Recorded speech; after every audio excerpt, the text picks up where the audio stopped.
Art Detective is a program through the Speed Art Museum that allows them to travel to different schools.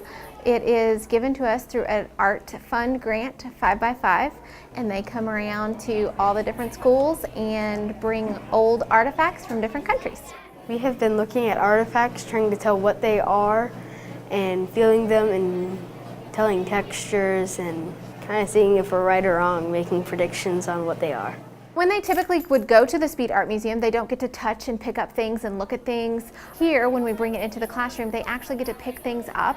They use a magnifying glass, they really get to look at the things, they get to smell the things. So that is a great benefit for them. What they're made out of, where they come from. Today in the classroom, we are looking at 8 different objects from Africa, and they are getting to hold them all and turn them around and try and figure out what they are. So the whole point of why we kind of call it Art Detectives is to try and get them to kind of figure it out.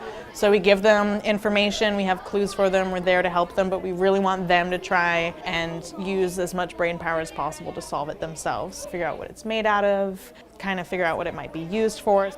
It's my last year this year, so I'm really happy to see this again because last year I saw it, and it's really neat to see different things this year.